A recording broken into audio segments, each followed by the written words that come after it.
আপনারা যখন ঘুরতে যান খেয়াল করবেন অনেক সময় অনেক হোটেলে ১৩ নম্বর রুমটা থাকে না, আবার অনেক হোটেলে 13th ফ্লোর এটা থাকে না। ভেবে দেখেছেন কেন?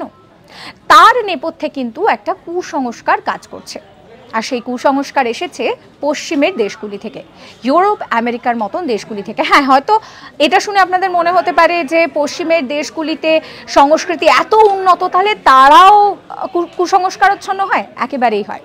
তো যেটা বলা হয় যে যীশু খ্রিস্ট একবার তার সদস্যদের সঙ্গে বসে কথা বলছিলেন, খাবার খাচ্ছিলেন। যে ব্যক্তি সেই সময় দাঁড়িয়ে যীশু খ্রিস্টের সঙ্গে বিশ্বাসঘাতকতা করেছিলেন তিনি বসেছিলেন ১৩ নম্বর চেয়ারে।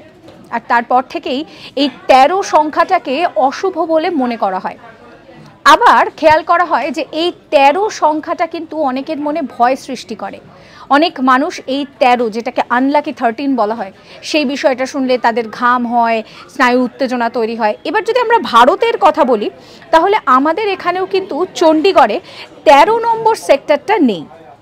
যখন পুরো ম্যাপ বানানোর কাজ চলছে, যখন সেটাকে বানানো হয়েছিল, তখন মনে করা হয়েছিল যে ১৩ শুভ নয়, তাই জন্য চণ্ডীগড়ে ১৩ নম্বর সেক্টর নেই। এরকম সমস্ত কন্টেন্টের জন্য সাবস্ক্রাইব করতে ভুলবেন না আজ তাক বাংলার ইউটিউব চ্যানেলকে।